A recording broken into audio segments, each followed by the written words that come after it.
Imagine you're at the top of the ocean. You're the fastest, strongest, most intelligent. You carry a weapon on your face, a biological sonar so powerful it can stun prey at close range. You have sonar that sees hundreds of meters through opaque water. You have a culture inherited from a chain of generations and a pod that operates like a single organism. Nothing threatens you. Nothing even challenges you. Now imagine something makes you run. Not a shark, not a larger whale, not anything humans would predict. There it is, the pilot whale. Round-headed, dark gray, looking slightly clumsy, designed to eat squid deep in the ocean. And it makes you run. Every single time. And do you know why? The answer changes how you think about all of nature. Most ocean animals follow a simple rule. There are predators and there is prey. The pyramid is clear, and everyone knows their place in it. The orca decided the rule didn't apply. It is the only large predator capable of killing almost anything in the sea. Seals, dolphins, sharks, even whales larger than itself. It has been documented hunting great white sharks off South Africa, bowhead whales in the Arctic, and stingrays off New Zealand. It hunts cooperatively, learns new techniques based on its environment, and passes knowledge down through generations in its own culture. In scientific terms, it is an apex predator, an animal with nothing above it in the food chain. Nothing hunts orcas, nothing even tries. Or so we thought.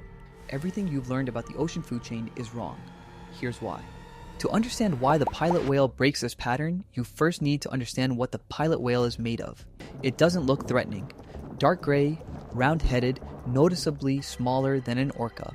An adult pilot whale weighs around 2,000 to 3,000 kilograms, roughly 4,400 to 6,600 pounds.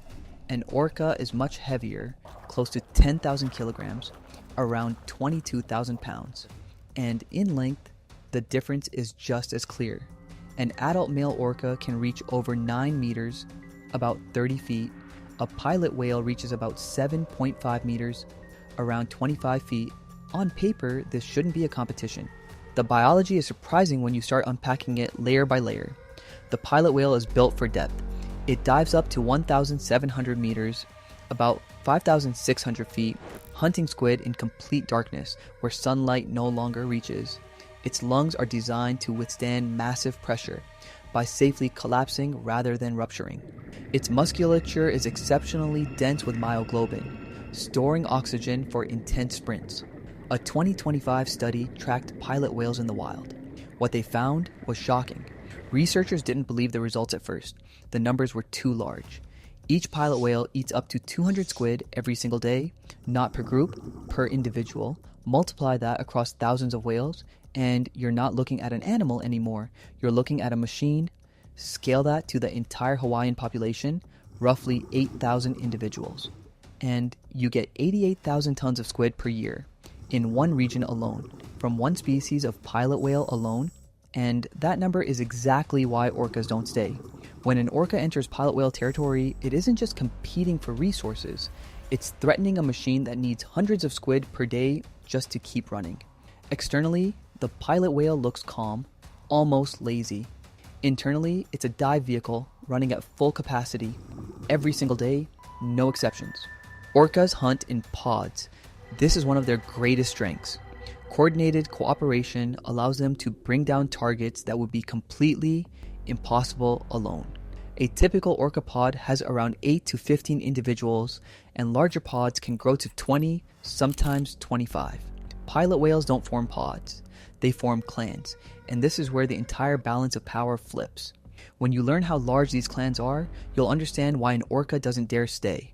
In the North Atlantic, it's not uncommon to encounter groups of 80, sometimes over 100, even up to 150 pilot whales traveling together. When this clan meets an orca pod, the math changes completely. It doesn't matter how much an individual orca weighs, or how effective it is as a predator. It can't be everywhere at once, and it can't deflect attacks from every direction simultaneously. Picture 10 orcas trying to hold their position while around 60 aggressive, fast pilot whales charge at them from every direction, flanking them, pressuring them from the middle, hitting from above and below. Numbers matter, but numbers are only half the weapon. The other half is much stranger. And this is where it gets dangerous. An orca depends on its echolocation, like a blind pilot depends on instruments. If you take that away, it cannot function. Pilot whales know this. When 100 of them start making noise at the same time, they don't just get loud, they make orcas blind. Their communication collapses, their coordination disappears. The hunt is over before it begins. The leading hypothesis is that pilot whales engage in acoustic jamming, possibly mimicking orca calls, and overlapping them with their own complex vocalizations until the target animals can no longer distinguish their own communication from background interference.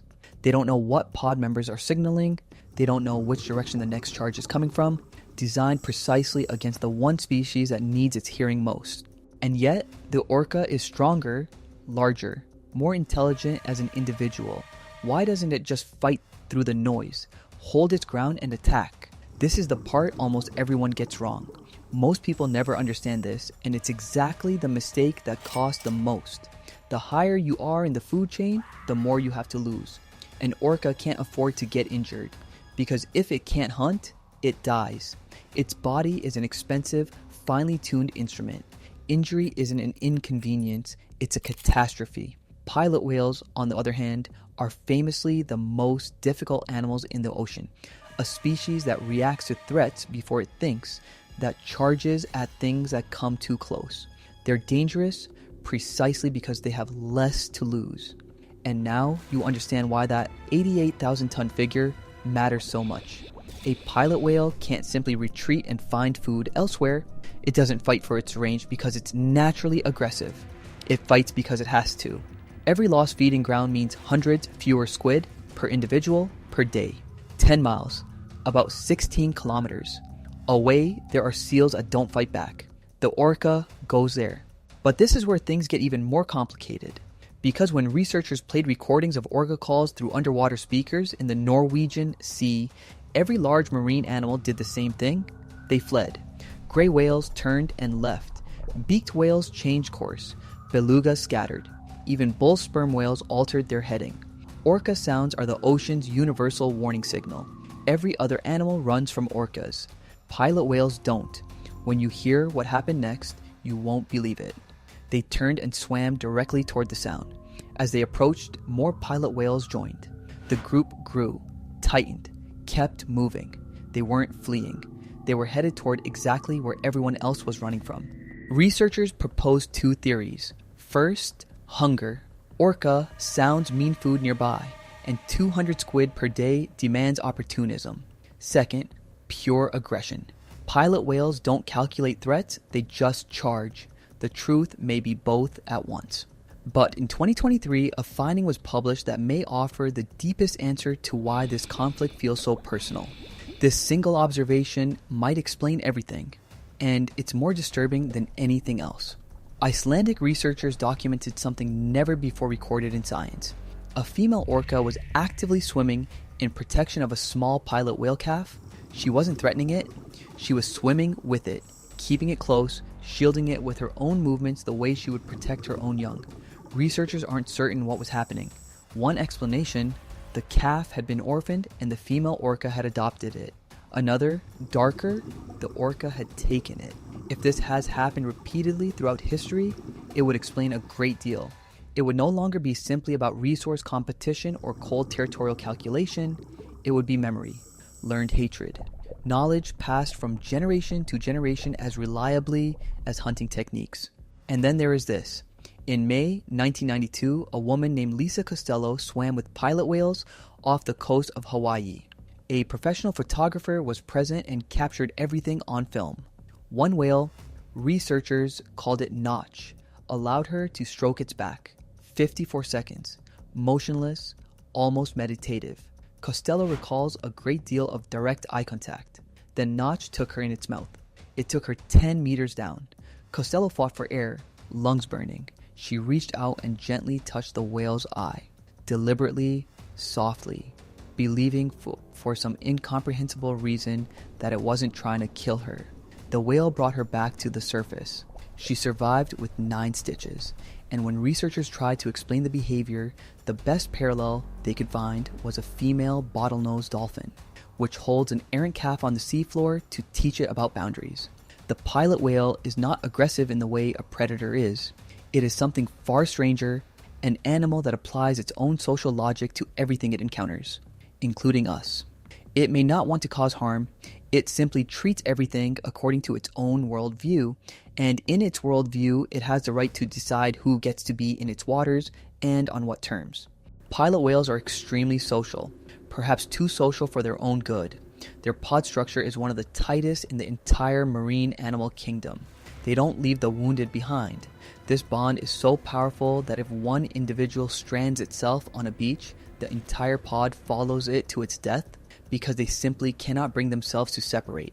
But that same bond is what makes 100 pilot whales a near invincible defensive machine.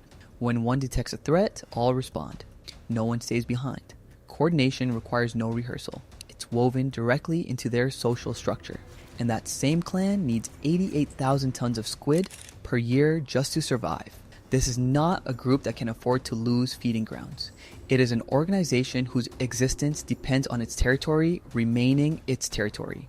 If a pilot whale loses its feeding ground, it doesn't survive. That's why it never retreats. If something threatens it, the pilot whale doesn't flee, it comes towards you. Now watch what happens next. 96% of encounters end with the orca retreating. Satellite tracking reveals it on the map. Black holes across the North Atlantic, pilot whale territories that orcas simply don't enter. Researchers call this the landscape of fear, and its side effect is significant. Herring, salmon, and seals in those waters are safe, not because anyone is protecting them, but because pilot whales are too much trouble for the apex predator to bother with. And this single detail changes everything. False killer whales look almost identical to pilot whales, but orcas travel with them, share food, fish alongside them. The reaction to pilot whales is not instinct, it is memory, learned, transmitted, cultural hatred.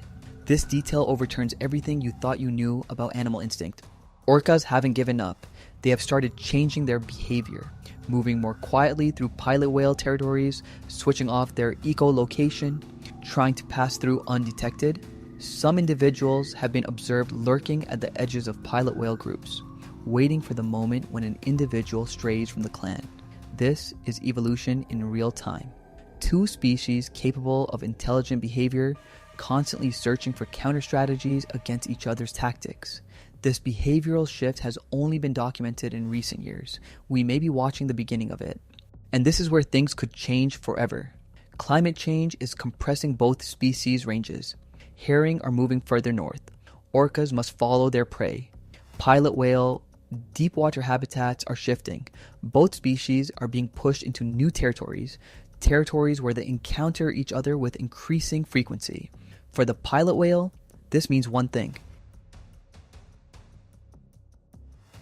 If familiar feeding grounds change, it can't just wait. It moves. It fights for space. It does it the same way it always has. As a clan with noise and aggression, researchers look out at the ocean and ask a question that has no answer yet. Is there a breaking point coming? Will orcas eventually develop a counter strategy that breaks pilot whale dominance? Or will pilot whale clans extend their dominance further? We don't know. The ocean doesn't warn you in advance. Here's what we know. When an orca pod encounters a pilot whale clan, it usually retreats. Not because it is weak, but because it is smart enough to know when a fight isn't worth it. They share the same waters. They compete for the same resources. And while the orca is still the apex predator, adaptable, intelligent, capable of hunting almost anything, there are places where it gives way. Not everywhere, not always, but often enough to shape entire ecosystems. Because the pilot whale is something else entirely, a specialist, a clan, a system that cannot afford to lose its ground. And in those waters, on its own terms, it wins. Not through strength, but through numbers, noise, and necessity. And maybe that's the real lesson. Fear is not weakness. It's intelligence. The ability to know when a fight isn't worth having. The orca moves. The pilot whale stays. And the ocean doesn't care which one humans decide to call king.